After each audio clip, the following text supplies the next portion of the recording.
మరో breaking news చూస్తున్నాం. Rinku Singh Dawood gang బెదిరింపులు పనినట్లుగా తెలుస్తుంది. డి కంపెనీ గ్యాంగ్ నుండి రింకుకు బెదిరింపు కాల్ వచ్చింది. 5 కోట్ల ఇవ్వాలని కూడా డిమాండ్ చేసినట్లుగా తెలుస్తోంది.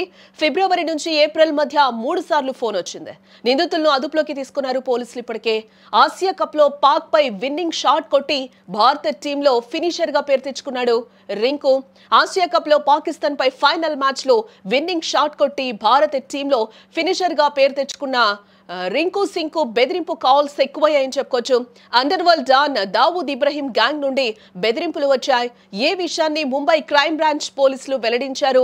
దావూద్ ఇబ్రహీం కు చెందిన డి కంపెనీ గ్యాంగ్ నుండి రింకు సింగ్ కు బెదిరింపు కాల్ వచ్చిందని, ఇందులో ఆ గ్యాంగ్ రింకు సింగ్ ను 5 కోట్ల వరకు ఇవ్వాలని బెదిరింపులకు పాల్పడినట్లు కూడా చెప్తూ ఉన్నారు. ఈ ఏడాది ఫిబ్రవరి నుంచి ఏప్రిల్ మధ్య కాలంలో 3 సార్లు బెదిరింపులకు పాల్పడడం గమనార్హం. ఇక ఇదిలా ఉంటే ఈ ఘటనపై కేసు నమోదు చేసుకున్న పోలీసులు ఇద్దరిని కూడా అదుపులోకి తీసుకున్నట్లుగా తెలుస్తూ ఉంది.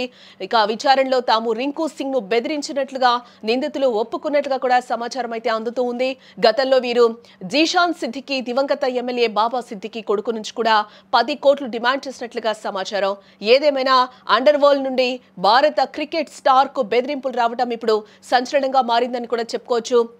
ఈ ఘటనపై మరింత సమాచారం రావాల్సి ఉంది.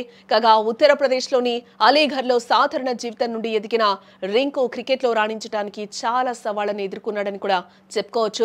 ఇటీవల ఎంపీ ప్రియా సరోజ్ తో నిశ్చితార్థం చేసుకున్నాడు రింకు సింగ్. ఇక భారత తరపున మొత్తం 54 T20 మ్యాచ్లాడిన రింకు సింగ్ 550 పరుగులు చేశాడు. ఆసియా కప్ లో పాకిస్తాన్ పై ఫైనల్లో విన్నింగ్ షాట్ కొట్టి ఎందరో అభిమానులను సొంతం చేసుకున్నాడు రింకు. అలాంటి రింకుకు అండర్ వరల్డ్ ఇబ్రహీం గ్యాంగ్ నుంచి బెదిరింపులు రావడంతో పోలీసులు కూడా ఇప్పటికే అలర్ట్ అయినట్లుగా కూడా మనకి తెలుస్తుంది. అనేక సంవత్సరాలుగా సైలెంట్ అయిన దావూద్ గ్యాంగ్ మళ్లీ బెదిరింపులతో బుసలు కొడుతోందని కూడా మనం చెప్పుకోవచ్చు. పాకిస్తాన్ రక్షణలో నీడ పొందుతున్న అండర్ వరల్డ్ మాఫియా డాన్ సభ్యులు భారతదేశంలోని సెలబ్రిటీలను టార్గెట్ చేస్తూ కూడా భారీగా సొమ్ము చేసుకుంటున్నారన్న వార్త ప్రస్తుతం అందరినీ కూడా కలవరానికి గురి చేస్తుందని కూడా మనం చెప్పుకోవచ్చు. ఈ నేపథ్యంలోనే టీమిండియా స్టార్ ఆటగాడు రింకు సింగ్ కు కూడా దావూద్ గ్యాంగ్ టార్గెట్లోకి వెళ్ళినట్లుగా కూడా మనకి తెలుస్తోందని కూడా ఇక్కడ చెప్పుకోవచ్చు.